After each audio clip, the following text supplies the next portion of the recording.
कोल्हापूरला माझं सगळं लहानपण कोल्हापूरला गेलं आणि कोल्हापूर हे कलापूर म्हणूनच ओळखलं जातं. स्टेजवर पाऊल टाकलं ते आमच्या इथे मुख्याध्यापक संघाच्या स्पर्धा व्हायच्या. बरं. त्याच्यामध्ये आमच्या सरांनी पु ल देशपांडेंचं पुढारी पाहिजे नावाचं नाटक बसवलं. त्या नाटकामध्ये कवीच्या भूमिकेमध्ये मी पहिल्यांदा स्टेजवर पाऊल टाकलं. ते लाईट्स, आपला मेकअप आणि आपण एका वेगळ्या काहीतरी भूमिकेमध्ये मला असं वाटायला, मला ते खूप वातावरणच आवडलं. मला असं वाटलं की आपल्याला अख्खं आयुष्य असं काढता येईल. वा, जग ही एक रंगभूमी आहे. माणसाने एंट्री आणि एक्झिट असतात आणि मध्ये काय घडतं ते हे नाटक घडतंय. तुम्हाला जे करायचंय ते समोर बसलेल्या प्रेक्षकांपर्यंत पोहोचवायचं आहे. आणि म्हणून मी नेहमी असं म्हणतो की त्यांच्यासाठी करायचं आहे असं नाही आहे, पण तुम्ही जे कराल ते त्यांच्यापर्यंत पोहोचलं पाहिजे. म्हणजे त्याचं टेन्शन होतं NSDचं. त्यामुळे मी त्या 6 महिन्यामध्ये खूप हिंदी नाटकं वाचली, खूप भारतीय रंगभूमीबद्दल खूप वाचून काढलं. आणि तिथे ॲडमिशन मिळणं पहिल्याच अटेम्प्टमध्ये हा एक मोठा टर्निंग पॉईंट अशासाठी ठरला की तिथे माझं पक्क झालं. चंपरे देशपांडे म्हणतात की माया आहे, कलावंताच्या डोक्यात माया असते, ते मायेचे बंध सोडवण्याचा तो प्रयत्न करत असतो. लेखक एक स्वतःची सृष्टी निर्माण करतो, आभासी जग म्हणा, एक जग निर्माण करतो. ते तितकंच खरंही असतं आणि त्या जगामधनच्या माध्यमातून तो ते सगळे प्रश्न सोडवायचा प्रयत्न करतो असं मला वाटतं. सगळी सुख समृद्धी तुमच्यासमोर आहे, तर त्यातून सुख उत्पन्न होतं का तुम्ही धर्माचरण करता त्यातून सुख उत्पन्न होतं. आणि सीता धर्माची व्याख्या करते, जी आज सुद्धा मला असं वाटतं की आपण इतके उदार मतवादी आहोत, पण आपल्या व्याख्येच्याही पुढची ती व्याख्या आहे. मी नेहमी असं म्हणतो की हे जे कुतूहल आहे जगण्याविषयीचं, जगाविषयीचं, ते अश्वत्थाम्याच्या कपाळावरच्या जखमेप्रमाणे आपल्या आयुष्याचा एक भाग बनून राहिलं पाहिजे.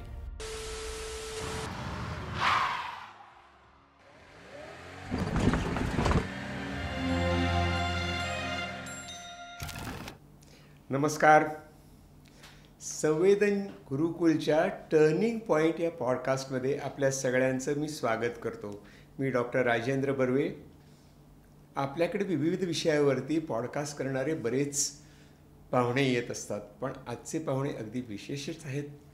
संगीत नाटक अकॅडमीचा सगळ्यात महत्त्वाचा बहुमान मिळालेला आणि इतर अनेक बहुमानांनी सन्मानित झालेला लेखक, पटकथा लेखक, कादंबरीकार, नाटककार आणि अभिनेता अशा अनेक भूमिकांतनं आपल्याला भेटणारा अभिराम भडकमकर आज आपल्याकडे आलेला आहे. आणि आता आणखी एक नवीन म्हणजे तो नाटकाच्या, कादंबरीच्या अभिवाचनातून एक नवीन अभिनाट्यही सादर करत असतो. आपली कादंबरी समाजातल्या वेगवेगळ्या घटकांपर्यंत पोहोचवण्याचे हे प्रयत्न आहेत. हे सगळं करत असताना अभिराम एक सजग, सुसंस्कृत समाजाचं प्रतिनिधित्व करतो. त्या दृष्टीने तो लेखक म्हणून, पटकथा लेखक म्हणून, कादंबरीकार म्हणून विशिष्ट भूमिका घेऊ शकतो आणि ती कन्सिस्टंटली मांडत आलेलं आहे.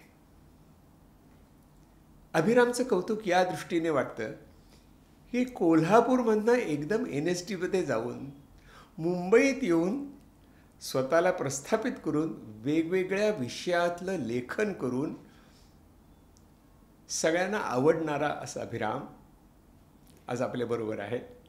अभिराम, कौतुक आणि सहर्ष स्वागत. नमस्कार, धन्यवाद. तर अशी भूमिका घेणारा अभिराम घडला कसा याच्याविषयी आम्हाला खूप कौतुक आहे, उत्सुकता आहे. कारण तसा कोल्हापूर तू शिकत असताना हे, म्हणजे कोल्हापूर हे तसं कलानगरी म्हणून प्रसिद्ध होतं, पण NSDत जावं हे टर्निंग पॉईंट कसे आले? म्हणजे आम्हाला काय आहेत की तुझ्या कादंबऱ्यामध्ये पण सगळ्या पात्रांचे टर्निंग पॉईंट्स विशिष्ट प्रकारे येतात. बालगंधर्व तर काही प्रश्नच नाही, ॲट एनी कॉस्टमध्ये पण सगळ्याच ठिकाणी. तर हे टर्निंग पॉईंट स्वतः अभिरामच्या आयुष्यात कसे आले आम्हाला उत्सुकता आहे, थोडक्यात सांगा. कोल्हापूरला योगायोगाने वडिलांची बदली झाली आणि मी 4थीपासून कोल्हापूरला, कारण तसे आम्ही नागपूरचे, माझा जन्म अकोल्याचा. बरं. पण कोल्हापूरला माझं सगळं लहानपण कोल्हापूरला गेलं आणि कोल्हापूर हे कलापूर म्हणूनच ओळखलं जातं. 2 स्टुडिओज होते, केशवराव भोसले रंगमंदिर होतं किंवा अशा सगळ्या गोष्टी त्या ठिकाणी होत्या. पहिल्यांदा मी स्टेजवर म्हणजे मी खरं तर अभ्यासामध्ये वगैरेच होतो, म्हणजे अभ्यास आणि या सगळ्या ह्याच्यामध्ये पहिल्यांदा मी स्टेजवर पाऊल टाकलं ते आमच्या इथे मुख्याध्यापक संघाच्या स्पर्धा व्हायच्या. बरं. त्याच्यामध्ये आमच्या सरांनी पु ल देशपांडेंचं पुढारी पाहिजे नावाचं नाटक बसवलं आणि त्या नाटकामध्ये कवीच्या भूमिकेमध्ये मी पहिल्यांदा स्टेजवर पाऊल टाकलं. आणि मला आजही असं जाणवतं की केशवराव भोसलेच्या त्या नाट्यगृहामध्ये स्टेजवर आल्यानंतर ते लाईट्स, आपला मेकअप आणि आपण एका वेगळ्या काहीतरी भूमिकेमध्ये, मला असं वाटायला, मला ते खूप वातावरणच आवडलं. मला असं वाटलं की आपल्याला अख्खं आयुष्य असं काढता येईल का, असं मला ते त्यावेळेला वाटायला लागलं. आणि त्याच्यानंतर मग मी नाटकात कामं करायला लागलो, जिथे मिळेल तिथे संधी. कारण कोल्हापूरला मेळे व्हायचे त्या काळामध्ये, म्हणजे गणपतीमधले मेळे जे होते, म्हणजे गणपतीमध्ये जे वेगवेगळे कार्यक्रम असायचे त्या कार्यक्रमामध्ये एक असा मंच उभा केला असायचा, लाकडी आणि या सगळ्याचा तंबू असं सारखा, आणि त्याच्यामध्ये मग खूप कलापथकं असायची की ती खूप प्रसिद्ध कलापथकं असायची ती, त्यामध्ये डान्स, अमुक तमुक वगैरे, नाटक एखादं सादर करायचे वगैरे. आणि त्या ह्याच्यामध्ये आम्ही मुलं हे करायचो, आम्हाला म्हणायचं की आम्हाला काहीतरी करायचं, तर ते आम्हाला काहीतरी करायला लावायचे, मिमिक्रीज कर किंवा काय असेल ते याचं. तर तेव्हापासून मला असं लक्षात यायला लागलं की बाबा स्टेजशी एक कुठेतरी अटॅचमेंट हे होते आहे. आणि त्याच्यामध्ये एक दुसरा महत्त्वाचा भाग जो मला खूप कालांतराने लक्षात आला, तो म्हणजे तुम्हाला जे करायचंय ते समोर बसलेल्या प्रेक्षकांपर्यंत पोचवायचं आहे. आणि म्हणून मी नेहमी असं म्हणतो की त्यांच्यासाठी करायचंय असं नाहीये, पण तुम्ही जे कराल ते त्यांच्यापर्यंत पोचलं पाहिजे. मग त्यासाठी तुम्हाला जे काय करायला लागेल ते तुम्ही केलं पाहिजे. म्हणून मी नेहमी असं म्हणतो की मी जे काही लिहिलं किंवा माझी जी नाटकं जी होती ती प्रेक्षक शरण नव्हती, पण प्रेक्षकाभिमुख होती. म्हणजे कुठेतरी प्रेक्षक हा घटक माझ्या डोळ्यासमोर असायचा त्या काळामध्ये. आणि तिथेच ते सगळं करता करता मनामध्ये असं वाटायला लागलं की आपण याच क्षेत्रामध्ये जावं. पण तेव्हा संधी खूप नव्हत्या. कोल्हापूरमध्ये तसं व्यावसायिक किंवा प्रायोगिक नाटकही नव्हतं. देवल क्लब एक होतं, पण व्यावसायिक म्हणजे हौशी नाटकांच्या संस्था नव्हत्या फारशा. आणि मग काय करायचं, तर मग तेव्हा माझ्या भावाला पुण्यामध्ये नोकरी लागली टेल्कोला, आणि त्याच्याबरोबर मी टेल्कोला आलो, मी पुण्याला आलो. आणि पुण्याला येणं हा पण माझ्या दृष्टीने एक वेगळा टर्निंग पॉईंट असा हे झाला, कारण मी BMCC कॉलेजमध्ये ॲडमिशन घेतली, Brihan Maharashtra college of commerce, जे नाटकासाठी खूप म्हणजे सुहास कुलकर्णी सारखा दिग्दर्शक त्यावेळेला होता, प्रभाकर वाडेकर होता. तर त्यांच्याबरोबर काम करता करता ड्रॉपर्स नावाच्या संस्थेमध्ये मी काम करायला लागलो, की ज्याच्यामध्ये सुधीर मुंगी वगैरे ही सगळी मंडळी काम करायची. आनंद लागू, डॉक्टर लागूंचा मुलगा, या सगळ्या लोकांनी ती संस्था स्थापन केली होती. तिथे सत्यदेव दुबे आमच्याकडे एक वर्षाचं शिबिर घेण्यासाठी आले. बरं. आणि शनिवार रविवार ते यायचे आणि इतर वेळेला आम्ही संध्याकाळी ते करायचं, जे काही ते शिकवतील ते. तो वर्षभराचा जो एक प्रकारचा जो अभ्यासक्रम होता ना, तिथे मला असं वाटायला लागलं की आपल्याला जर या क्षेत्रात जायचं असेल तर अंधारात उडी घेऊन चालणार नाही. कारण तेव्हा असे खूप चॅनल्स नव्हते, खूप संधी नव्हत्या. एकतर तुम्ही व्यावसायिक नाटक सिनेमा करा किंवा मग हौशी लेवलवरती काम करत राहा, असे दोनच पर्याय होते. तर मला असं वाटलं की आपण पूर्णपणे प्रशिक्षण घेऊन काहीतरी केलं पाहिजे. आणि म्हणून मग मी NSDला जायचं ठरवलं. आणि त्या काळामध्ये काय झालं होतं की पुण्याच्या त्या वातावरणामध्ये राजाभाऊ नातूंचं पुरुषोत्तम करंडक आंतरमहाविद्यालयीन स्पर्धेमध्ये भाग घेत होतो. त्यावेळेला नाटकात काम करायचं असेल तर तुम्ही खूप वाचलं पाहिजे, खूप नाटकं पाहिली पाहिजे, त्याच्यावरती चर्चा झाली पाहिजे, असं एक अनौपचारिक प्रशिक्षण त्यावेळेला होतच होतं. मग असं वाटलं की ते औपचारिक प्रशिक्षण घ्यावं का. पण आता NSDला जायचं तर माहिती काहीच नव्हतं. मग कधी ॲडमिशन्स असतात, काय असतात. मग एका मित्राने टाइम्स ऑफ इंडियामध्ये जाहिरात आलेली पाहिली आणि सांगितलं अरे जाहिरात आली आहे, पण तयारी कशी करायची माहिती नाही, तिथे काय काय लागतं माहिती नाही. बरं, घरून असं होतं की अरे NSD म्हणजे दिल्ली आणि तिकडे तुम्हाला कोण घेणार, आणि आम्हालाही तसंच वाटत होतं. पण म्हटलं आपण एक प्रयत्न तर करून पाहू. आणि मग मी त्यावेळेला तो फॉर्म वगैरे भरला, त्यांनी जे सांगितलं होतं त्या पद्धतीने तयारी वगैरे केली. त्यावेळेला मी ज्या ज्या लोकांना भेटलो ते सगळेजण म्हणाले की NSDमध्ये वगैरे काही जाऊ नको, म्हणजे तिथे काही हे नाही. इव्हन सत्यदेव दुबे पण मला म्हणाले की NSD मध्ये जाणे की कोई जरूरत नाही, जाऊ नको NSDमध्ये. पण मला असं वाटलं की आता ग्रॅज्युएशन नंतर आपलं हे सगळं इथे खंडित होणार, एक नोकरी करावी लागणार. मी जर्नलिझमचा कोर्स पण केला होता, पेपरमध्ये लिहित पण होतो, पण मला पत्रकार होण्याची इच्छा नव्हती. ते मी तो वेळ भरून काढण्यासाठी लोकांना काय काय करतोय, जर्नलिझम करतोय असा तो होता. आणि मग मी तो प्रयत्न हे केला. आणि मला आठवतं की मुंबईमध्ये रतन थियम आमच्या याच्यासाठी होते, म्हणजे त्यांनी आमचा इंटरव्ह्यू घेतला त्यांच्यामध्ये जे काय. आणि मी तयारी खूप केली होती, म्हणजे त्याचे टेन्शन होतं NSDचं. त्यामुळे मी त्या 6 महिन्यामध्ये खूप हिंदी नाटकं वाचली, खूप भारतीय रंगभूमीबद्दल खूप वाचून काढलं. त्याचा मला पेपरमध्ये आणि तिथल्या इंटरव्ह्यूमध्ये खूप फायदा झाला. आणि मग दिल्लीच्या इंटरव्ह्यूला बोलावलं गेलं आणि तिथे BM शहा नावाचे आमचे शिक्षक होते आणि तो इंटरव्ह्यू होता. त्या इंटरव्ह्यूमध्ये मला एक प्लस पॉईंट माझा होता की मी एकांकिका पण लिहिलेल्या होत्या पुरुषोत्तमसाठी.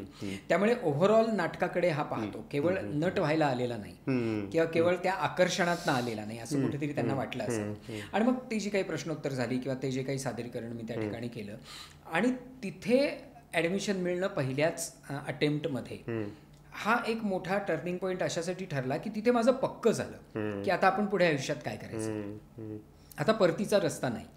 हे तिथे असल्यामुळे ते मागचे दोर कापलेले आहेत, दोर कापलेले लढाई इथे. आणि मग आणि म्हणजे NSDमध्ये ॲडमिशन असं वाटलं होतं की हां तिथे आपल्याला नाटकाबद्दलचं प्रशिक्षण होईल. पण तिथे इतके राष्ट्रीय आणि आंतरराष्ट्रीय पातळीवरचे उत्तमोत्तम लोक आले. म्हणजे विजयाबाईंचे गुरु फ्रिट्झ बेनिविट्स ते आम्हाला शिकवायला आले.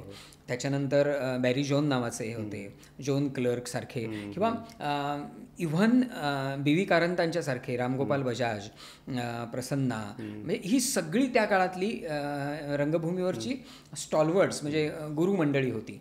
त्यांच्याबरोबर काम करता करता एकूण या सगळ्या गोष्टी. आणि कसं होतं ना, ही मंडळी फार वेगळ्या पद्धतीने, म्हणजे आता फ्रिट्झ बेनिविट्सचं एक्सरसाइज कसं असायचे, ते पहिल्यांदा वर्गात ते एक वाक्य एका मुलाला घ्यायला सांगायचे. बरं, आणि त्यांची पर्सनॅलिटी अशी होती, त्यांना अनेक अपघात झाले होते, त्यामुळे त्यांचा हा होता तो सगळा स्टीलचा हे होता. त्याच्यानंतर त्यांच्या कवटी आणि हा भाग सुद्धा त्यांचा बराचसा कृत्रिम होता आणि त्यामुळे ते असं मारायचे तर त्याचा तो आवाज यायचा. आणि ते खूप असे छान मजेदार व्यक्तिमत्व होतं. ते बसायचे आणि हां हे वाक्य म्हण, ते वाक्य म्हटलं तर बरोबर बरोबर असं म्हणायचे, परत म्हण, नाही नाही चुकलं.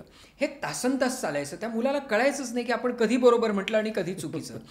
ते म्हणायचे की नट एकदा तुम्ही स्क्रिप्ट हातात घेतलं की तुम्ही ठराविक पद्धतीने बोलायला लागता, कारण ते तुम्ही कंडिशनिंग असतं तुमचं ते, की तुमचा तो काम करण्याची ती मला मोडायची आहे. ते म्हणायचे की तुम्हाला स्वतःची मोडतोड करता आली पाहिजे.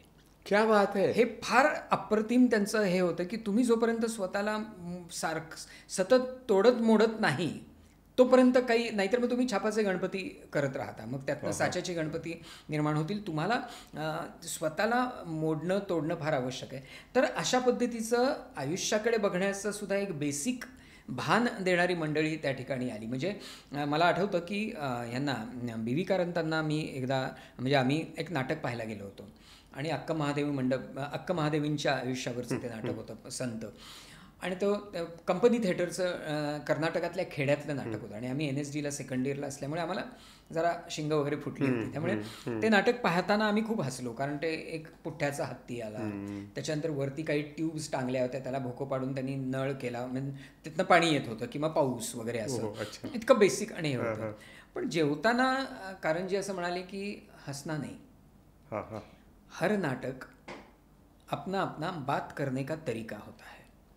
मला ती गोष्ट इतकीच, म्हणजे अक्षरशः साक्षात्काराचा तो क्षण होता की कुठलीही कलाकृती त्याच्यामध्ये दोन गोष्टी असल्या पाहिजे. एक म्हणजे बात असली पाहिजे, तुमचं काहीतरी म्हणणं असलं पाहिजे, आणि बात करणे का तरीका म्हणजे तुम्ही त्याच्यासाठी जो फॉर्म वापरता, बात आणि बात करणे का तरीका ह्याच्यामध्येच सगळं क्रिएटिव्ह फील्ड सामावलेलं आहे. हा तो साक्षात्काराचा क्षण मला असं वाटतं कारंजींच्या बरोबर जो होता तो मला मिळाला. त्यामुळे अशा पद्धतीचे लोक त्या 3 वर्षामध्ये आले आणि बॉडी आणि माइंड फ्लेक्झिबल करण्याचा सगळा तो कार्यक्रम आहे 3 वर्षाचा, असं लक्षात आलं. म्हणजे तुम्हाला सगळं मास्क मेकिंग करायला लागतं, तुम्हाला तुमचे कॉस्ट्युम शिवावे लागतात, अशा सगळ्या, म्हणजे कारंजी सांगायची की स्पेशलायझेशन नसतं नाटकात, सगळ्याला सगळं आलं पाहिजे.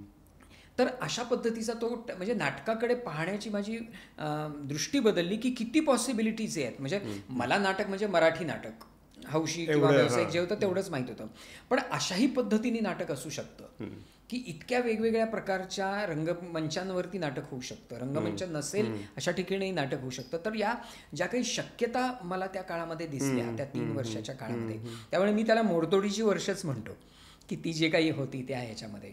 आणि त्यात सुद्धा मला असं वाटतं की तू नाटकाविषयी बोलतोयस की जीवनाविषयी बोलतोयस असं मला वाटतं. म्हणजे टॉकिंग अबाउट जग ही एक रंगभूमी आहे, माणसाने एंट्री आणि एक्झिट असतात आणि मध्ये काय घडतं ते हे नाटक घडतंय. अगदी म्हणजे फ्रिट्झ बेनिफिट्स त्या काळामध्ये बर्लिनची ती भिंत पडली होती, पूर्व आणि पश्चिम जर्मनी एकत्र आली होती. त्यावेळेला ते त्यांच्या नातेवाईकांनी त्यांना ते पत्र पाठवली होती. त्यावेळेला ते वर्तमानपत्रातली कात्रणं डोळ्यामध्ये पाणी आणून इतकी ते हे करायचे की म्हणजे ते फार आम्हाला इतकं जवळून पाहायला मिळालं की कलावंत कसा असतो. म्हणजे ते जर्मन आणि ते इंग्रजीमध्ये बोलायचे आणि सकाळी 6:30 वाजता ते स्कूलमध्ये यायचे.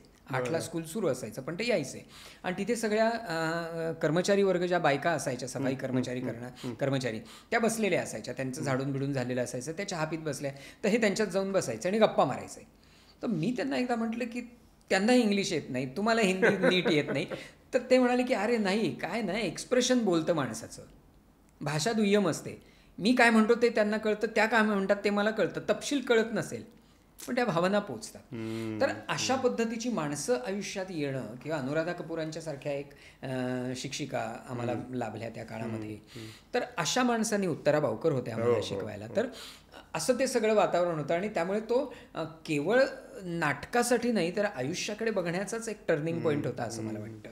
की नाटक ही जगण्याची कला आहे किंवा जगणं आपण नाटकातनं शिकतो आणि नाटकात जगत असतो असं जे आपण अनेक वाक्य बोलतो ती अनुभवलेली आहे असं मला वाटतं. आणि ती म्हणजे असं प्रत्येक वाक्य टर्निंग पॉईंट आहे नाटक समजण्यातलं. आणि आपली त्यामाने दृष्टी फार मर्यादित आहे नाटकांकडे बघण्याची. सॉरी, आपण एंटरटेनमेंट म्हणून बघतो, टाइमपास म्हणून बघतो, टाळ्या पिटायला मिळतात म्हणून बघतो, गाण्याकरता बघतो.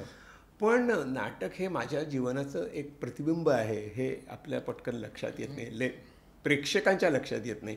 मला वाटतं असं की जसं कलाकार घडवणारी, कलावंत घडवणारं जसं स्कूल आहे तसं प्रेक्षक घडवणारं स्कूल आपल्याकडे यायला पाहिजे. तरच आपल्याला प्रशिक्षित प्रेक्षक वर्ग मिळू शकेल की जो अधिक चवदारपणे चवीनं नाटकाकडे बघेल, जास्त त्याला आत मिळू शकेल, तर त्याच्यापर्यंत पोहोचू शकेल. पण मला वाटतं आता तू जे भाषेबद्दल बोललास ते इन्शाअल्लामध्ये नाही दिसत. म्हणजे माझं म्हणणं असं आहे की बागवानी भाषा ही एक कादंबरीचा ते एक पात्र आहे. त्या नुसत्या भाषेने सगळी पात्र डोळ्यासमोर उभी राहतात. म्हणजे त्यांचं बोलणं, त्यांच्या बोलण्यातली आवाजातली छटा, त्यांची देहबोली काय असेल, ती कशी उभी असेल आणि ती कशी आत जाते, चहा करून बाहेर घेऊन येते, सगळं त्या भाषेतनं व्यक्त होते. ते काय भाषेचं आहे, हवी कशी एक्सपोजर आहे बागवानी भाषेचं. कोल्हापूरला आम्ही जिथे राहायला गेलो तो टाकाळा नावाचा परिसर होता, तो मुस्लिम बहुल परिसर होता. त्यावेळी माझे सगळे मित्र मुस्लिम आणि शेजारी पाजारी सगळे. त्याच्यामुळे कसं की, आणि तो 4थीला होतो मी ते, त्यामुळे इतकं त्या सगळं येणं जाणं मी वाचूनच दाखवेन बागवानी मला एक याच्यामधला की ते असल्यामुळे की ते जगणं, त्या संवेदना किंवा ते सगळे तिथल्या ते प्रश्न, या सगळ्या गोष्टी मी इतक्या जवळून पाहिल्या किंवा अनुभवल्या. आणि अनुभवल्या अशासाठी कारण माझ्या मित्राच्याच घरामध्ये काही घडतंय किंवा माझा मित्रच त्याच्यामध्ये आहे सामील, म्हणजे तो त्याच एका समस्येतनं किंवा दुःखातनं जातोय. तर त्यामुळे त्या काळामध्ये म्हणजे कसं की आपण एकरूप होऊन ते सगळं समजून घेण्याने मला असं वाटतं त्यातून मला ते सगळं जगणं लक्षात आलं. आणि मी लिहिताना बागवानी मी म्हटलं त्याप्रमाणे ही माझी दुसरी मातृभाषा असल्यासारखीच होऊन बसली होती. त्यामुळे मला ते मांडणं, कारण ती पात्र लिहित असताना माझ्या डोळ्यासमोर ती त्या भाषेमध्येच व्यक्त होताना येत गेली. त्यामुळे लिहिताना लोक मला असं म्हणतात काही वेगळा रिसर्च केला का, तर काही नाही, ते अक्षरशः जसं मी मराठी लिहितो त्या पद्धतीने त्या फ्लोमध्ये ते लिहिलं गेलं. आणि ही भाषा जी आहे म्हणजे त्यातल्या सगळ्याच प्रमुख पात्रांची म्हणजे मराठी, हिंदी आणि उर्दू यांचं एक सुंदर असं ते मिश्रण आहे. आणि म्हणजे गमतीचा भाग असा आहे त्याच्यामध्ये की कसं आजूबाजूचे सगळे घटक भाषेमध्ये सुद्धा मिसळून येतात. की त्याच्यामध्ये एक शिवी आहे, म्हणजे आई मुलावर चिडली वगैरे की तेरा मुडदा बिठाया भिताडा नजीक. आता मुडदा बिठाया भिताडा नजीक म्हणजे तुझं मड बसविलं भिताडाला, असं मराठीच त्याचं सरळ ते भाषांतर आहे याच्यामध्ये. पण मुडदा बसवणं ना हे हिंदूंमध्ये होतं ना हे मुस्लिमांमध्ये होतं.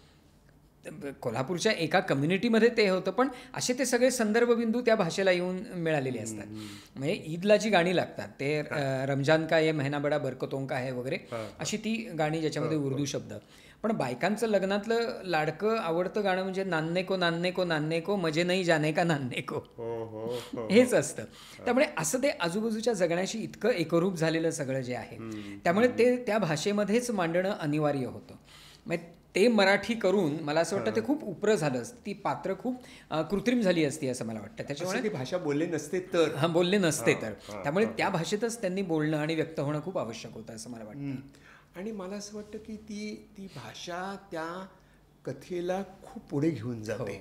म्हणजे ती त्यातली सगळी वेदना त्या भाषेतनं आणि त्यांच्या हालचालीमधनं व्यक्त होते. म्हणजे मला असं वाटलं की शब्दांच्या पलीकडे जाऊन माणसं दिसणं हे खूप महत्त्वाचं आहे. मला त्या बागवानी भाषेत मला फारच भावलं ते. आणि पण असं वाटतं की त्यातलं जे मुख्य पात्र जे आहे ते आपल्याला कधीच भेटत नाही ना शेवटपर्यंत. म्हणजे मला म्हणजे ही विशेष वाचताना विशेष असं वाटलं की ही कादंबरी एके ठिकाणी सुरू झाली पण तिचा शेवट अपेक्षेप्रमाणे नाही आहे. तो सापडला मग घरी आला किंवा काही त्याचं प्रेत आलं घरी किंवा काही असेल प्रेडिक्टेबल असं वाटतं. आणि असं वाटतं की इथे ती कादंबरीचा प्रवास होतो आहे पण तिथे तो होतच नाही.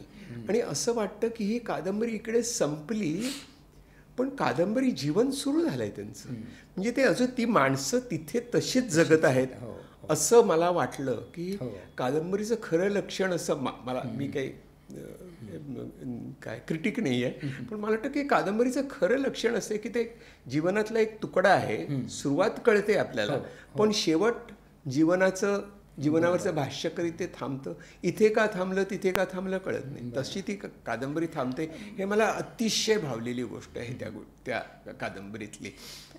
आणि त्याच्यामध्ये माझ्या डोळ्यासमोर कसं होतं, ही मुद्दामून केलेली रचना आहे की जुनैदचं काय झालं हे मी सांगत नाही. याचं कारण जुनैद हे केवळ एक पात्र नाही आहे तर मला असं वाटतं की ते आजच्या तरुण पिढीचं प्रतिनिधित्व करणारी काय त्याला म्हणतो की प्रतीक आहे. आणि माझं म्हणणं असं आहे की आजची मुस्लिम तरुण पिढी आहे ती कुठेतरी भरकटत आणि हरवत चाललेली आहे.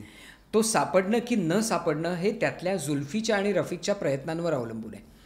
जुल्फीचे सुधारणावादाचे प्रयत्न जितके यशस्वी होतील तितका जुनैद सापडण्याची शक्यता वाढेल आणि ते जर अयशस्वी झाले तर जुनैद सापडणार नाही असा त्याच्या पाठीमागचा माझा. आणि मला असंही वाटलं ते कादंबरी वाचताना की ती विशिष्ट दोन धार्मिक समाजातली गोष्ट आहे असं नाही. तो झगडा आहे माणसाचं हरवणं, माणसाचं शोधणं आणि तो नाहीसा होणं आणि कोणीतरी प्रयत्न करून त्याला परत आणणं हा जीवनभरचा प्रवास आहे. आणि ही दोन पात्र आपल्याला दोन समाज आपल्याला दिसतात. आणि मला वाटलं की एकूणच हे आत्मा हरवलेल्या समाजाची सगळं ते चित्रण आहे असं मला वाटतं. त्यातली जी धडपड आहे ती काही वेळेला केविलवाणी, काही वेळेला उद्धट वाटते, काही वेळेला ती चटका लावून जाते. सगळे प्रकार मला म्हणजे मला तुझ्या सगळ्या कादंबरीत आवडलेली ती कादंबरी आहे. आणि ॲट एनी कॉस्टमध्ये जर आपण बघितलं तर सगळं वेगळं त्यात म्हणजे अदृश्य अशी ती जी एक मीडिया आहे ते त्यातलं एक पात्र झालेलं आहे. ती म्हणजे ती खेळवते सगळ्या लोकांना असं वाटतं. आणि ॲट एनी कॉस्ट तुम्ही हे करा म्हणजे कोणती तरी अदृश्य शक्ती आपल्याला खेळवते आहे असं वाटतं.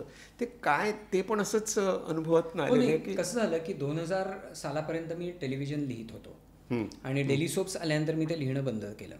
पण याचं कारण असं माझ्या एक असं लक्षात आलं की आता लेखकाला स्वातंत्र्य उरलेलं नाही आहे तिथे किंवा कुठल्याच क्रिएटिव्ह माणसाला तिथे स्वातंत्र्य उरलेलं नाही ना. दिग्दर्शकाला म्हणजे दिग्दर्शक ठरवत नाही किंवा लेखक ठरवत नाही माझी गोष्ट काय असणार आहे.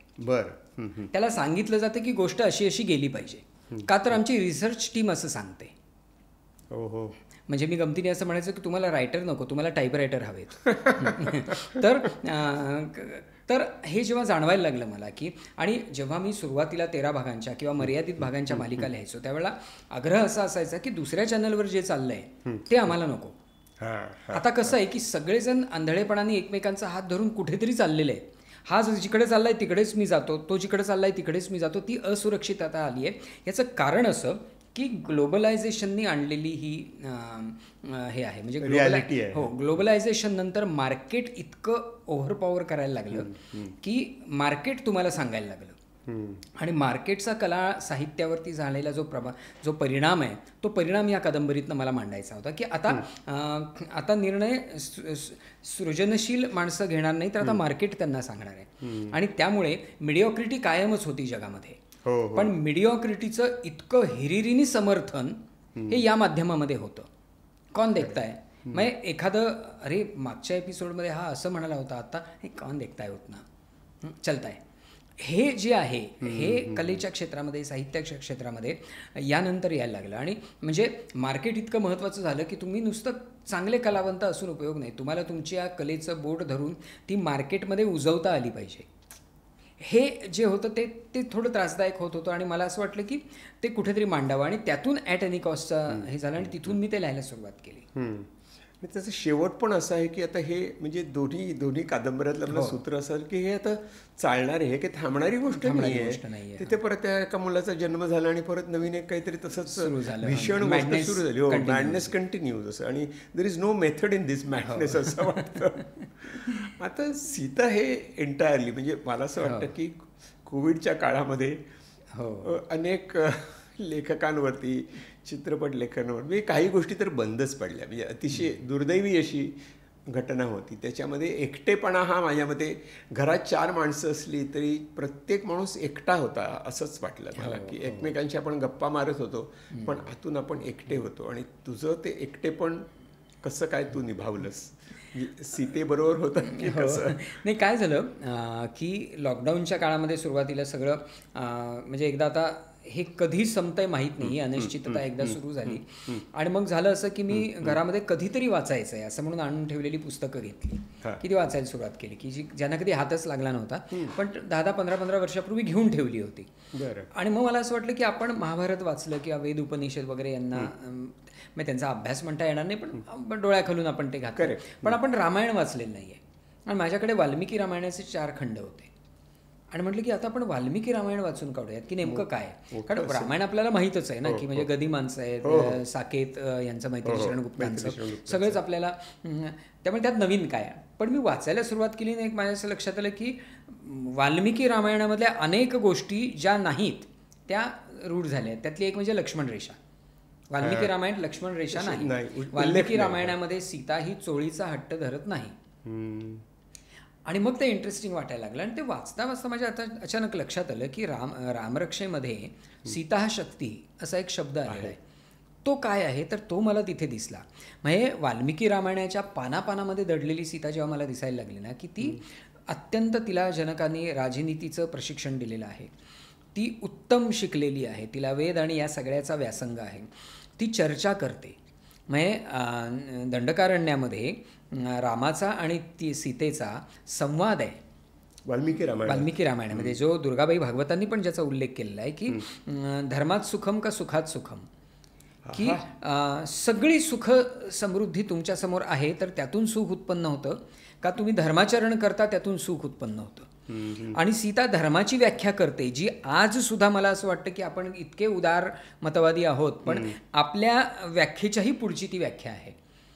त्यामुळे की माझ्या असं लक्षात आलं ही सीता कधीच कोणी सांगितली नाही आपल्याला काय ती टेलिव्हिजन मालिकेतली सीता आणि नंतरचं जे प्रक्षिप्त जे जोडलेलं आहे की सीता त्याग वगैरे, कारण सीता त्याग वगैरे वाल्मिकी रामायणाचा भागच नाही आहे. शांतपणे त्यांचं छानपैकी सत्ता ग्रहण केली आणि हजारो वर्ष त्यांनी राज्य केलं. मग माझ्या असं लक्षात आलं की ही सीता मला खूप खुणावायला लागली आणि संपूर्ण लॉकडाऊन आणि त्याच्यानंतरच्या काळामध्ये सुद्धा मला खूप त्या काळात प्रवास करायला मिळाला. आणि माझ्या असं लक्षात आलं भारतभर रामायणाकडे पाहण्याचे केवढे दृष्टिकोन आहेत. नेमकं त्यावेळेला मी खूप भारतभर फिरलो आणि तिथल्या लोककथा आणि या सगळ्यातनं पोचलेलं रामायण. आणि मग मला असं वाटलं की नाही, सीता हे पात्र मला वेगळ्या पद्धतीनं दिसतंय आणि ते मला मांडावंसं वाटतं. आणि त्यातून माझी सीता कादंबरीतली अत्यंत कणखर, अत्यंत बुद्धिमती अशा पद्धतीची सीता त्या ठिकाणी जन्माला आली.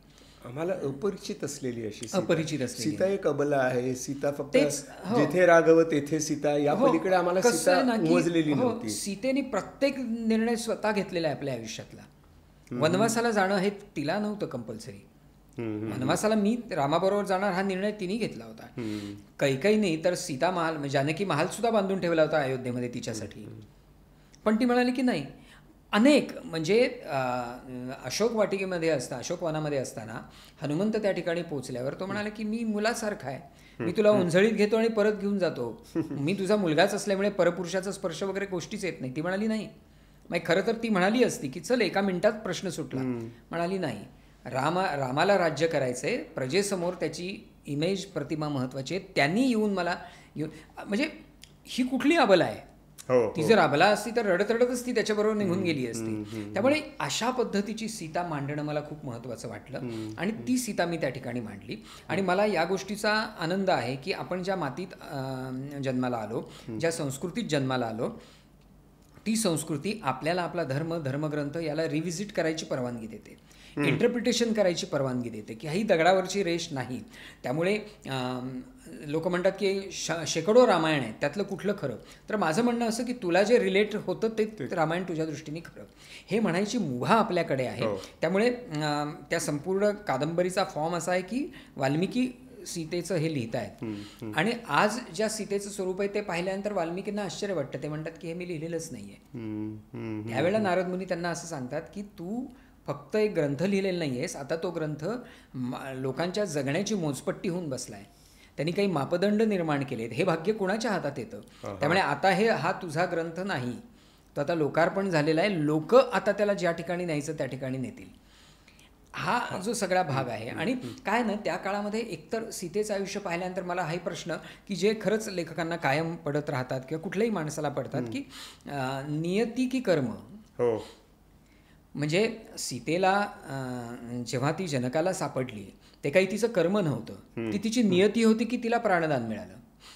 त्यामुळे सतत तिच्या मनामध्ये हा प्रश्न असतो की नियती महत्वाची की कर्म महत्वाचं. त्या चिरंतन प्रश्नाचा सुद्धा एक वेध घेण्याचा माझ्या परीनं मी प्रयत्न केलेला आहे त्या कादंबरीमध्ये. मला असं वाटतं की आपण ज्या एका खरं म्हणजे भाविकतेने किंवा धार्मिकतेने आपण या सगळ्या गोष्टीकडे पाहतो, या कथेकडे पाहतो, त्याच्या पलीकडे असणारं जे जीवन आहे, त्या पलीकडे असणारं जी एक रियालिटी आहे ती भारतीय आहे, स्वतःची आहे, आपली संस्कृतीमधले रुजलेली आहे.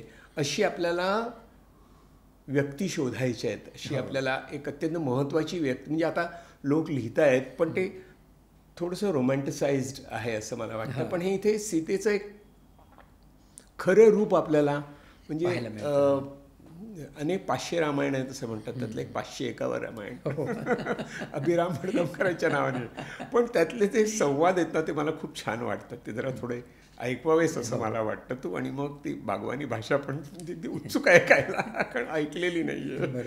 तर मग वाचन कर. जैतून, मुमताज, सईदा, रजिया आपा, फातिमा सगळ्यांनी कामं उरकून घ्यायचा सपाटा लावला. नळावर एकच झुंबड उडाली. 10 बजे आने आले हाई बोलतई, एकीनं माहिती पुरवली. अगे मागे 10 बजे तो तक कामा सपने आले नाही. नजमा कुरकुरली. की नाही, हात चला सटासट म्हणत फातिमानं आपली बाल्टी पुढे केली. अशरफ मियाँ मोबाईलवरून शब्बीर चाचांना सगळा रिपोर्ट देत होतेच.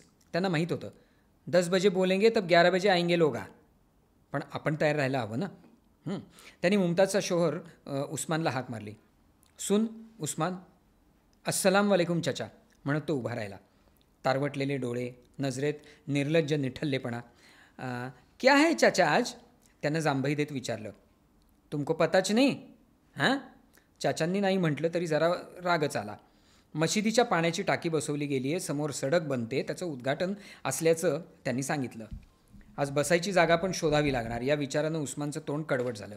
जी चाचा. चाचांनी पाहिलं अख्खा मोहल्लाच कसा पाक साफ झाला होता.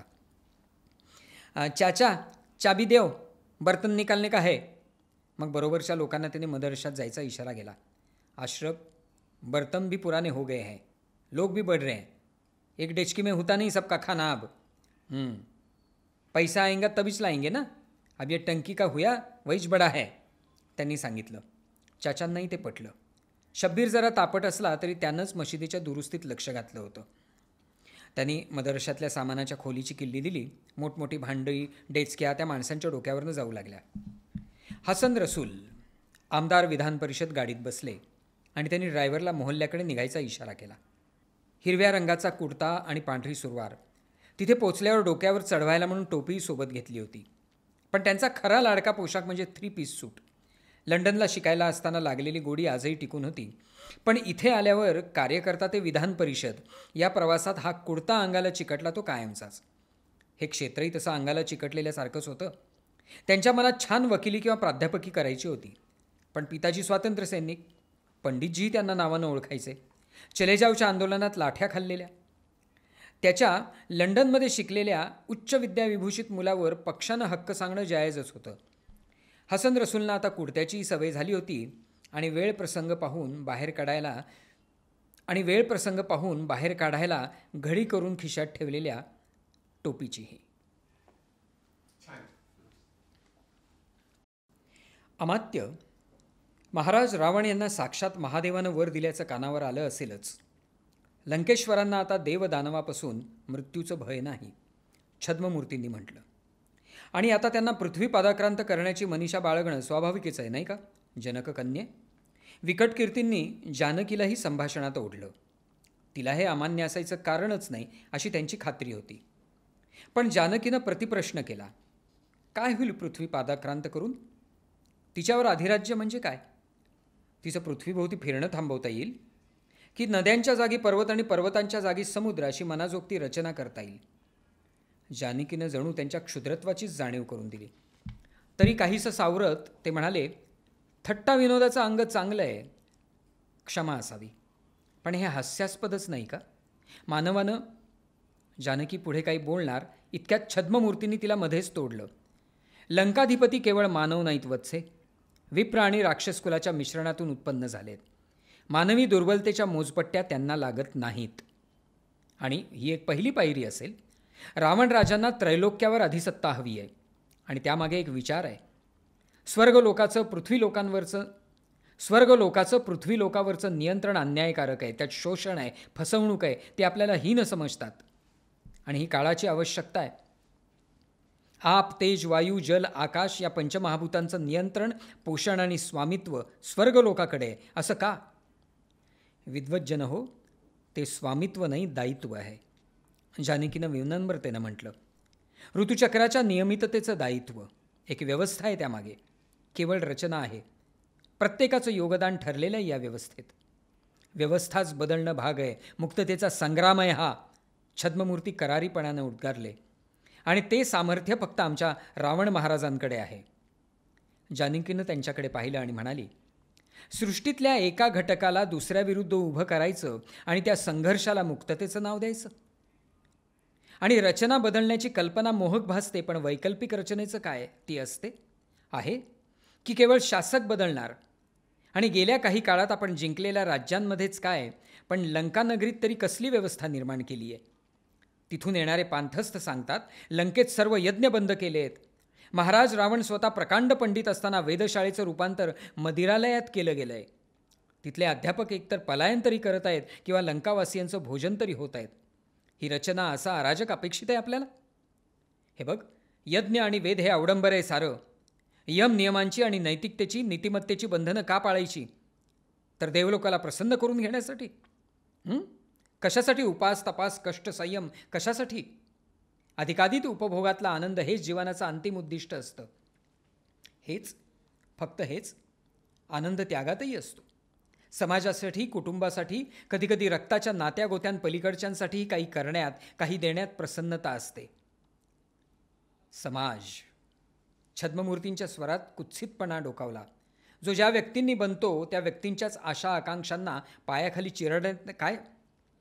तो ज्या व्यक्तींनी बनतो त्या व्यक्तींच्याच आशा आकांक्षांना पायाखाली चिरडण्यात काय सार्थक आहे? अभिराम, मला असं वाटतं की सुखाशी भांडतो आम्ही मध्ये पण एक असं मनाला भिडणारं, बोचणारं नाटक आहे असं मला वाटलं. आणि इथे सुद्धा सुखाचा शोध, धर्म आणि असं तो जे म्हणालास ते काय कुठे जोडता येईल, म्हणजे मला सगळ्यामध्ये अभिराम मला शोधायचा आहे. नाही, कसं असतं की हे खरं तर नकळत होतं. म्हणजे तुम्ही लिहित असताना त्या काळात तुमच्या मनामध्ये ज्या काही गोष्टींचा एक खळबळ चालू असते, त्या खळबळीतनं मला असं वाटतं की या सगळ्या गोष्टी येतात. आणि अनेकदा कधी कधी असं असतं की एकच गोष्ट तुम्ही शोधत असता, पण ती वेगवेगळ्या रूपांमधनं सुद्धा कधी कधी दिसत जाऊ शकते. म्हणजे सुखांची भांडतो आम्ही मध्ये जी गोष्ट आहे की त्याच्यामधला सदा जो आहे तो आनंदाचाच शोध करतो आहे की नेमका आनंद कशामध्ये आहे आणि आपला नेमकी सगळी गोची कशामध्ये झालेली आहे. आणि डॉक्टर श्रीधरला नंतर असं लक्षात येतं की आपण ज्या सगळ्या गोष्टींच्या मागे लागलो आहोत त्या गोष्टी कधीतरी म्हणजे त्या सगळ्या मिळाल्यानंतर पुढे काय ते काहीच नाही.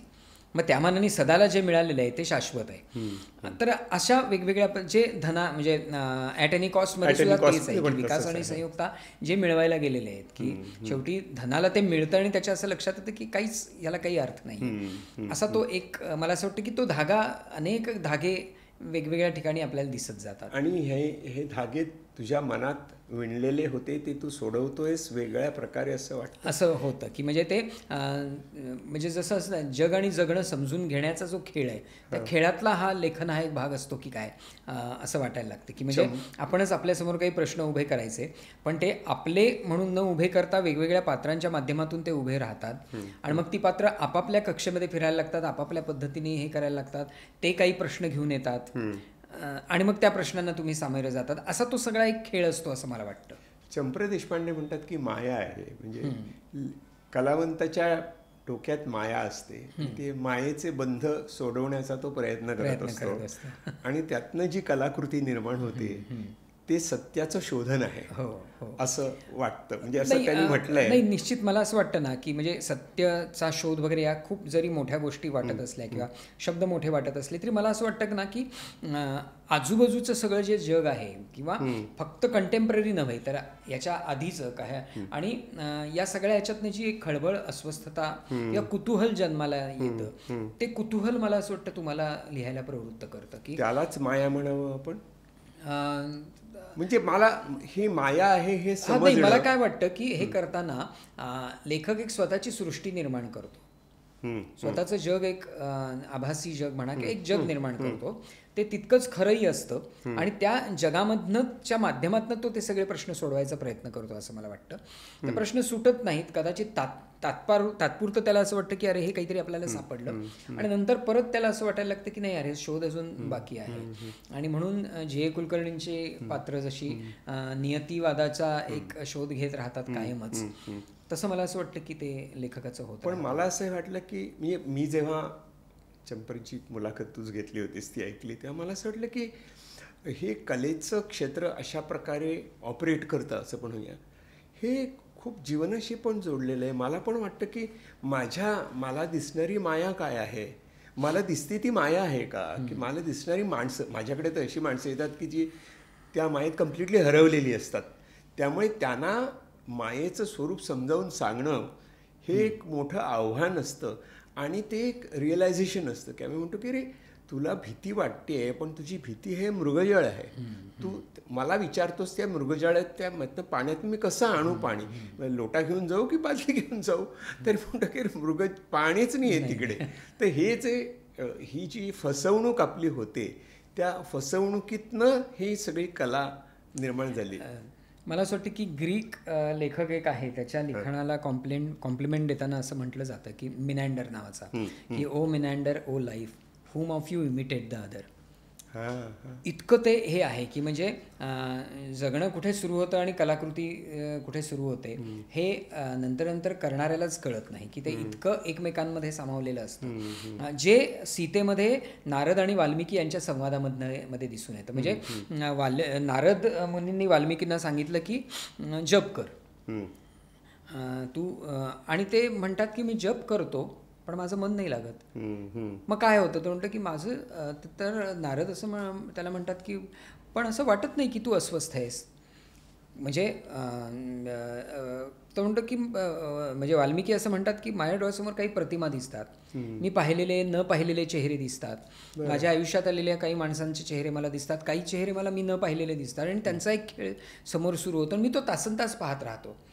तर नारद मुनी त्यांना असं म्हणतात की चिंतनाचं स्वरूप वेगवेगळं असू शकतं. तर मला असं वाटतं की हे चिंतनाचंच एक स्वरूप आहे की तुम्ही वेगवेगळ्या प्रकारच्या, म्हणजे मी म्हटलं तुम्ही एक सृष्टी निर्माण करता, त्या सृष्टीमध्ये एक सदा येतो, एक धनंजय येतो, किंवा सीतेमध्ये जी काही मी 3 पात्र निर्माण केलेली आहेत सीता कादंबरीत, जी वाल्मिकी रामायणात नाही, छद्ममूर्ती आणि विकटकीर्ती आणि स्वामी घंटानंद, महर्षी घंटानंद, ही 3 पात्र जी होती ती मला दिसत राहिली आणि त्यातनं ती निर्माण झाली. त्यामुळे असा तो सगळा निर्मितीचा प्रवास असतो असं मला वाटतं. आणि परत ही जी 3 पात्र आहेत, ही 3 पात्र आजच्या एका रियालिटीशी संबंधित आहेत आणि जी त्या काळाशी भिडलेली असते. आणि त्यामुळे मी नेहमीच असं म्हणतो, कंटेम्पररी नावाचं काही नसतंच. सगळ्याची नाळ मागे जोडलेली असते, सगळ्याची नाळ पुढे जोडलेली असते. तपशील कंटेम्पररी असू शकतात, पण तुम्ही ज्याचा शोध घेत असता, तुम्ही जे काही मांडत असता, ते फक्त कंटेम्पररी राहिलं तर मग ते वर्तमानपत्रासारखं होईल, मग ती कलाकृती होणार. संध्याकाळी रद्दी झाली. हो.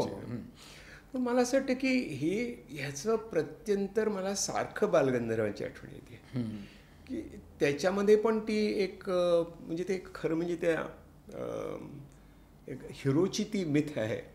त्याची सुरुवात काय होते, त्याचं कसं व्यक्तिमत्व फुलत जातं, त्यातली कला कशी उमलत जाते आणि त्याचा ऱ्हास कसा होतो, हे हे हे मांडत असताना म्हणजे तिथे पण एक हातचा घेतलायस तू, एक तो मुलगा विचारतो की काय, तरुणाच्या दृष्टीतनं पाहिलेलं आहे. तर ती काय हिरो मिथ बालगंधर्वांच्या मध्ये कशी जाणवली? एकतर गंधर्वांचं आयुष्य जे होतं ना, तेच एक कादंबरीसारखं होतं. म्हणजे इव्हन मी गमतीने असं म्हणतो की डेली सोपसारखं होतं. म्हणजे प्रोड्युसरनी सांगावं की अहो आता हे सरळ चाललंय, आता काहीतरी एक टर्न द्या, आता काहीतरी ट्विस्ट आणा. अशा पद्धतीने ते नियतीने लिहिलेलं पात्र होतं की म्हणजे ते 2 टोकं, म्हणजे ऐश्वर्याचं एक टोक, विपन्नावस्थेचं दुसरं टोक, यशाचं एक टोक, अपयशाचं दुसरं टोक.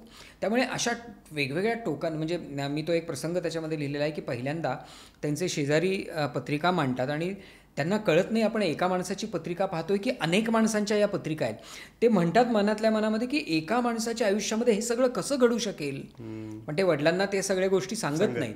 पण ते पाहत राहतात की इतकं गंधर्वांचं आयुष्य रंगीबिरंगी, गुंतागुंतीचं आणि इतके टर्न ट्विस्ट असलेलं, खाचखळगे असलेलं. त्यामुळे परत कसं आहे ना की आपण परत भारतीय संस्कृतीकडे कसं येतो, तर या सगळ्यामध्ये सुद्धा बघताना गंधर्वांचे शेवटच्या काळामधले जर फोटो आपण पाहिले तर त्यांच्या चेहऱ्यावर कुठेही शिकायत, तक्रार नाही.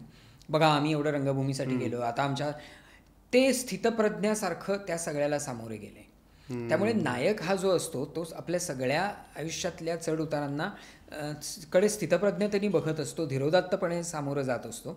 हे गंधर्वांच्या बाबतीमध्ये मला दिसलं आणि म्हणून मला असं म्हणून ती कादंबरी मला लिहावीशी वाटली. आधी मी चित्रपट लिहिला तरीही मला असं वाटलं की बरंच काही उरलंय मांडायचं आणि म्हणून मी ती कादंबरी लिहिली. कारण त्यांच्या व्यक्तिमत्वातली ही जी गुंतागुंत होती ती मला जास्त इंटरेस्टिंग वाटत होती. म्हणजे गंधर्वांची भक्ती तर सगळेच करतात, पण भक्तीच्या पलीकडे जाऊन सुद्धा त्यांच्या सगळ्या व्यक्तिमत्वाचे जे वेगवेगळे कंगोरे, जे काही कंट्रोवर्शियल होऊ शकतात, काहींच्या बाबतीमध्ये आपण अत्यंत हे चुकीचं आहे असं म्हणू शकतो, पटत नाही आपल्याला त्यांचं अनेकदा वागणं, पण मग परत एकदा गंधर्वांचं वागणं तुम्ही गंधर्वांच्या नजरेतनं समजावून घेणं भाग आहे.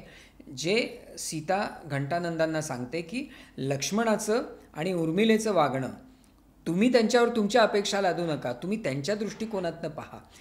तुमच्या दृष्टीने जर मौज मजा आणि आनंद हेच आयुष्याचं ध्येय असेल तर कदाचित उर्मिलेच्या आणि लक्ष्मणाच्या दृष्टीने हे सगळं कुणाच्यासाठी तरी आपण त्यागणं यात आनंद असेल. त्याच्या आनंदाची व्याख्या तुम्ही नका करू, त्यांनी त्यांच्या आनंदाची व्याख्या केली आहे. तसंच गंधर्वांच्या आनंदाची व्याख्या, म्हणजे शेवटपर्यंत गंधर्वांना या गोष्टीचा कधीच पश्चाताप नव्हता की आपण वारेमाप खर्च करून लोकांना नेत्रसुख दिलं, नेत्रसुखद सेट उभे केले, याचं कधीच त्यांना कधी तक्रार नव्हती, विषाद नाही वाटला त्या गोष्टीचा. तर असं मला असं वाटतं की या सगळ्या गोष्टी मांडत हे करताना मी ते गंधर्व मांडायचा प्रयत्न केला. मला असं वाटतं की गंधर्वांच्या भूमिकेत जर आपण गेलो तर मग आपल्याला दिसणारं जग हे गंधर्वांचं जग आहे आणि त्यातनं आपल्याला कळतं की जग कसं बघता येतं. पण हे सगळं करत असताना गंधर्वांनी अप्रतिम आणि स्वर्गीय संगीत निर्माण केलं आणि एक इतकी मोठी लेजेंडरी फिगर होऊ शकले इन स्पाइट ऑफ एव्हरीथिंग. बरोबर, हे एक काय भव्य दिव्य गोष्ट आहे आयुष्यातली की जी परत ती NSDच्या प्रशिक्षणाकडे कशी येते. तर NSDमध्ये सतत सांगितलं जायचं संभावना, शक्यता, किती शक्यता असू शकतात.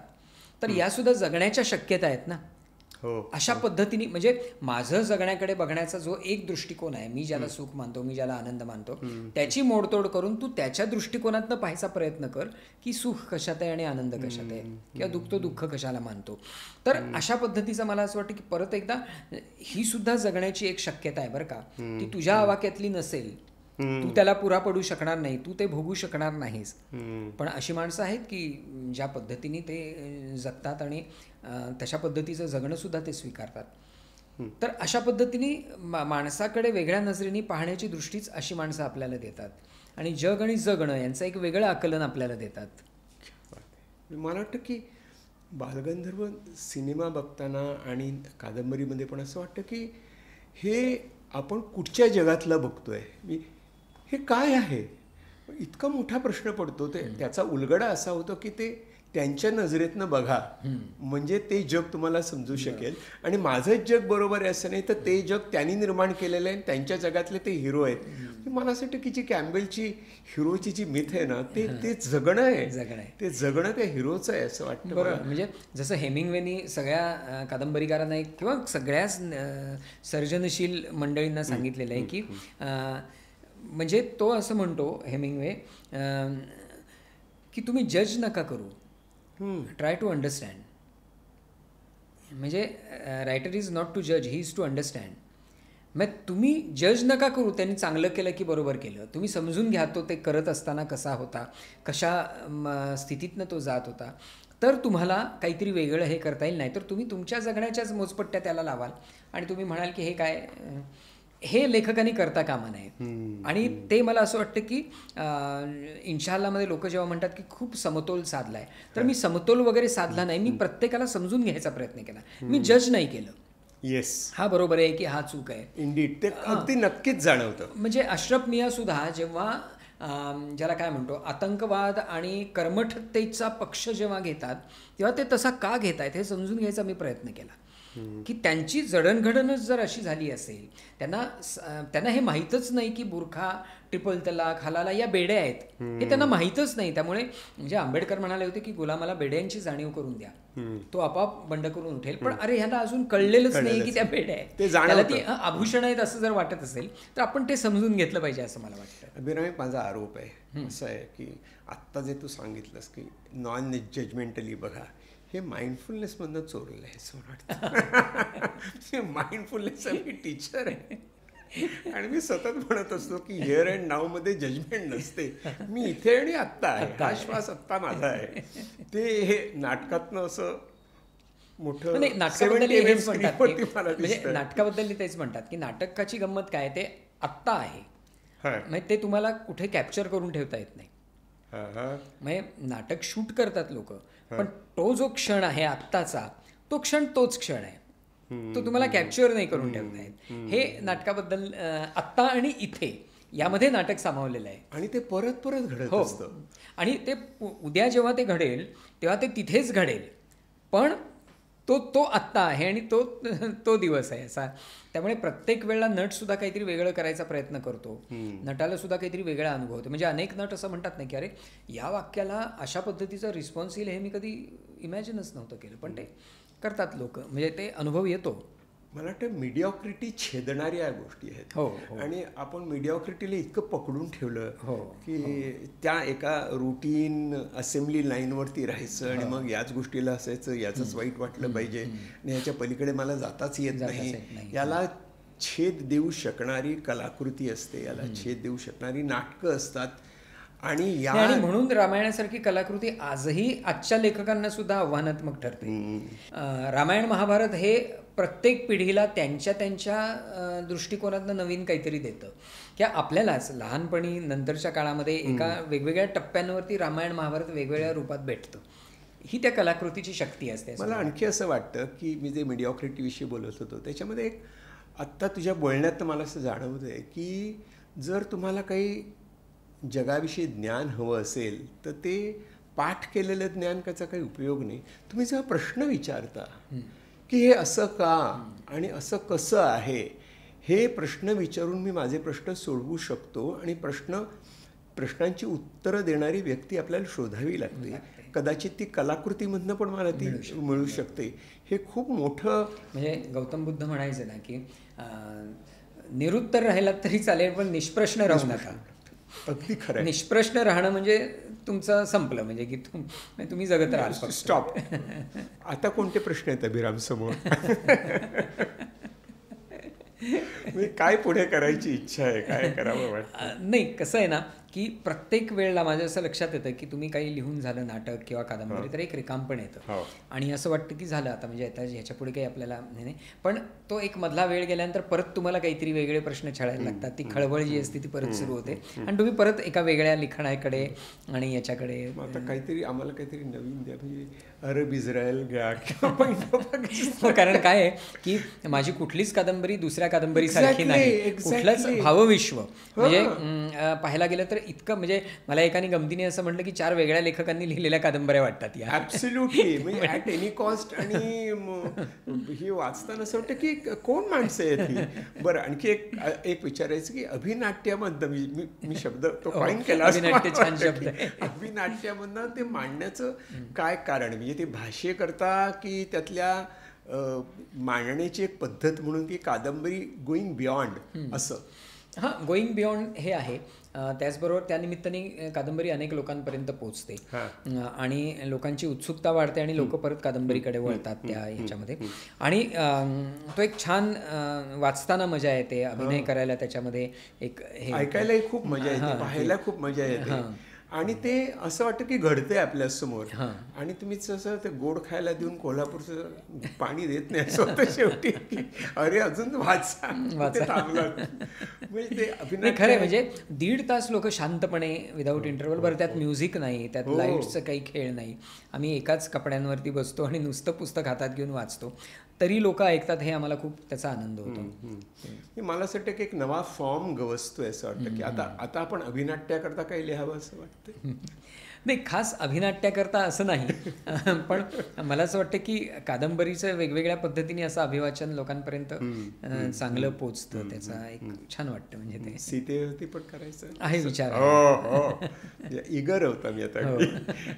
मला असं वाटतं की जुने सुद्धा ॲट एनी कॉस्ट तर म्हणजे it's a very vibrant. Story टेलवरती मी त्या वाचल्या आहेत, म्हणजे ती माझ्याच आवाजात बालगंधर्व आणि हे आहे इन्शाअल्लाह या दोन. पण ते आता मला असं मल्टिपल स्टारकास्ट पाहिजे सगळं, मजा येते.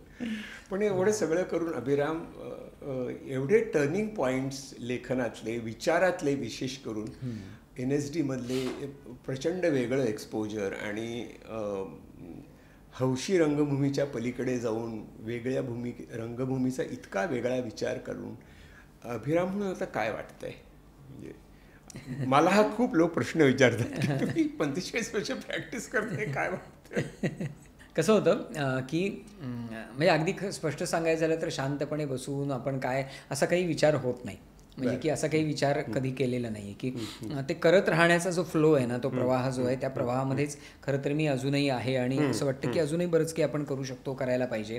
त्यामुळे महत्त्वाचं काय माहिती ना की मला नेहमी असं वाटतं की जसं मी शाळेमध्ये असताना मला तो रंगमंच आणि त्याची खूप एक मजा वाटली होती, आनंद मिळाला होता. मला असं वाटतं की आनंदासाठी हे करत राहणं, बाकी सगळं बाय प्रॉडक्ट आहे असं मला वाटतं की तो आनंद तुम्हाला करण्यातला मिळाला पाहिजे.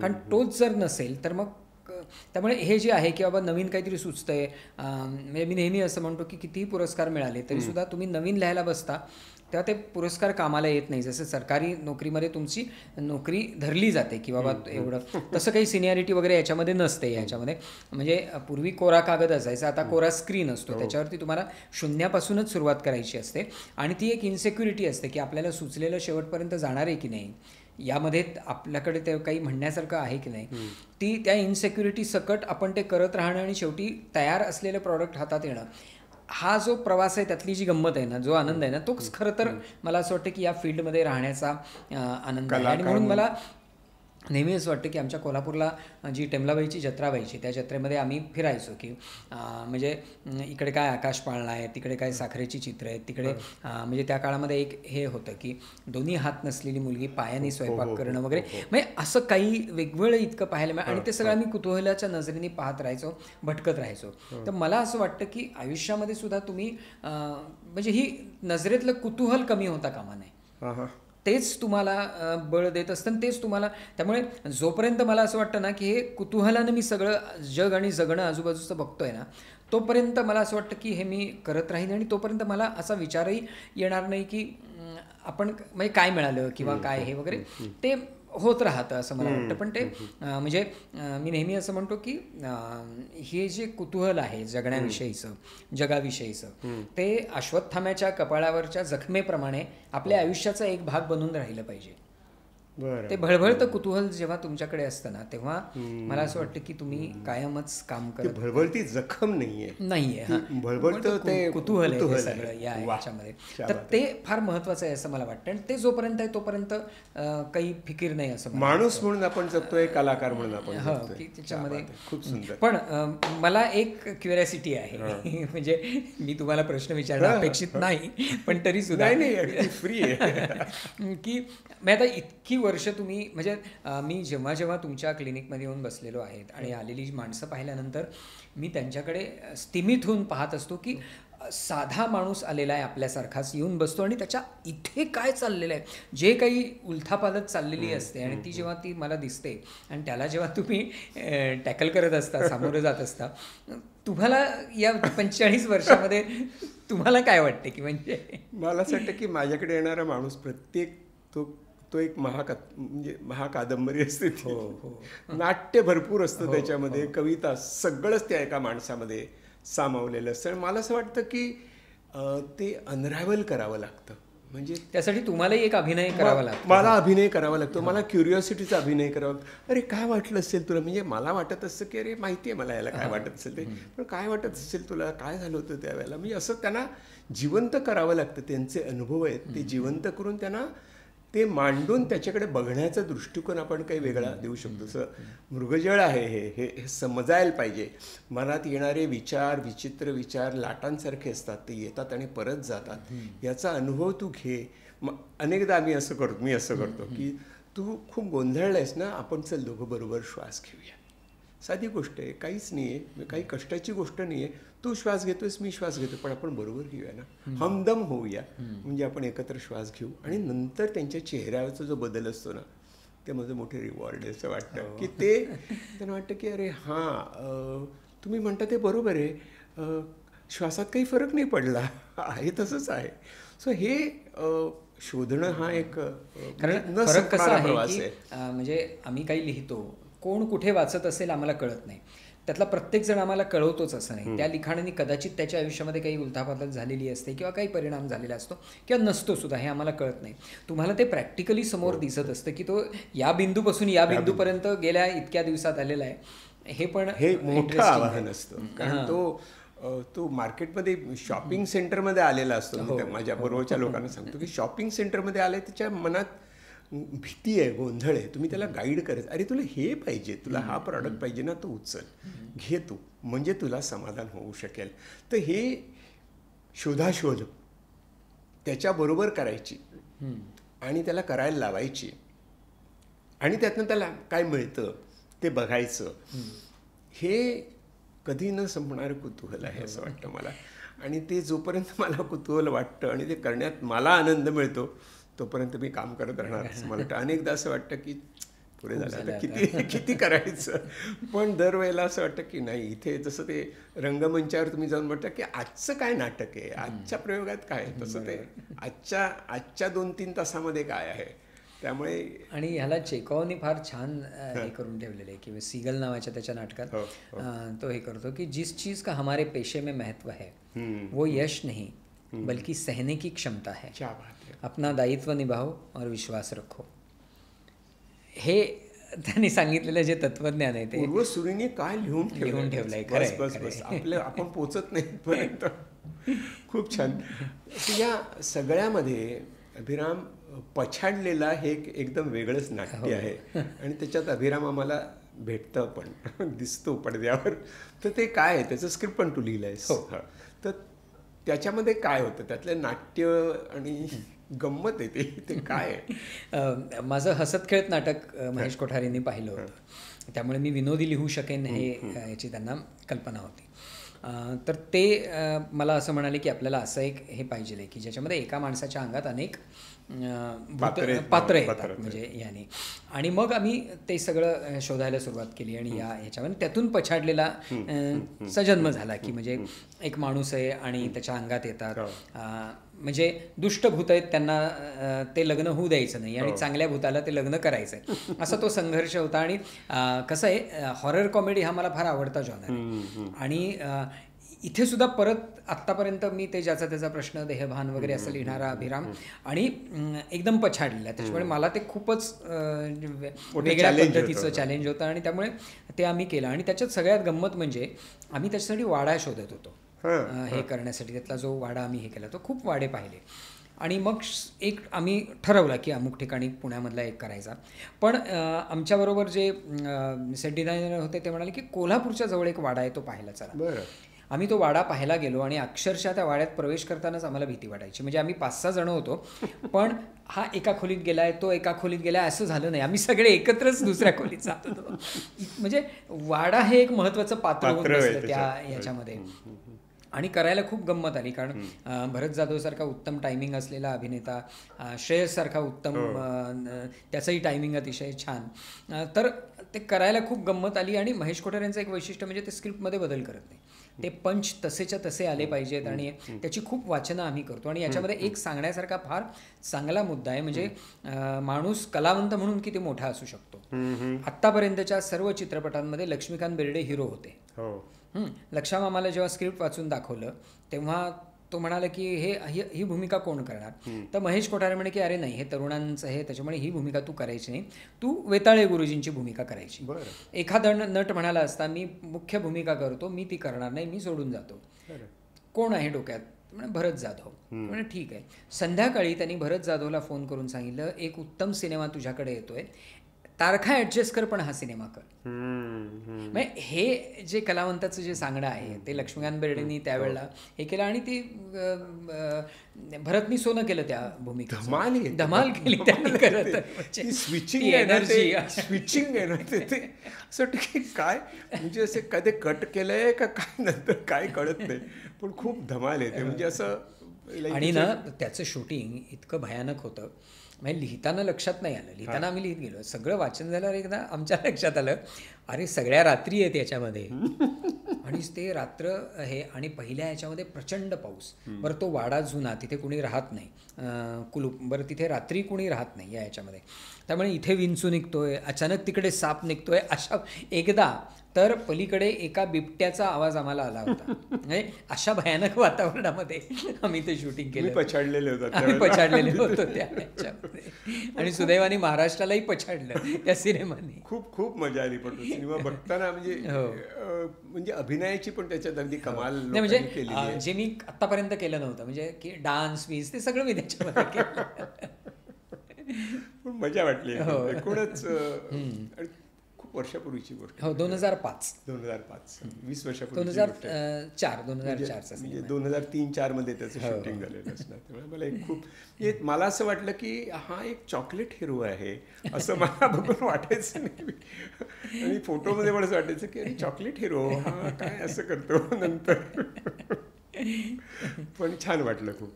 तो छडलेल्याने आम्हाला बचाडून टाकलं. आणि आजही महिन्यातनं एकदा तरी तो सिनेमा लागतो, लोक तो बघतात फोन करतात.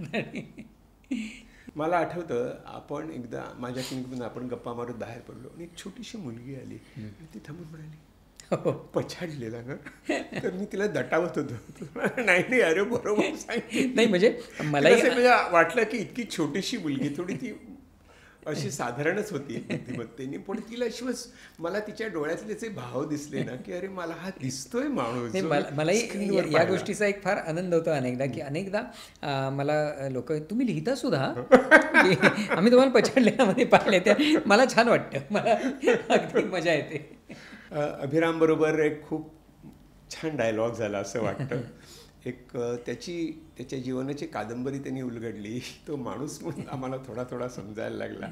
आणि एकूणच सगळं त्याचं त्यांनी जे मांडलं त्यातलं फिलॉसॉफी, तत्त्वज्ञान आणि त्यातनं जीवनाबद्दल असलेली समज आणि कला याचं एक अतिशय सुंदर असा एक गालिचा मांडलेला आहे असं मला वाटतं. आणि लोकांनी तो खूप मनापासून ऐकावा, अनुभवावा असं वाटतं. अभिराम, आल्याबद्दल प्रचंड धन्यवाद. Thank you. I am very happy की आपण इतकं छान डायलॉग करू शकलो. तुला पण तसंच वाटलं हो, नाही, मलाही खूप खूप छान वाटलं. आणि नेहमीच तुमच्याबरोबर गप्पा मारताना नेहमीच छान वाटतं. धन्यवाद. धन्यवाद.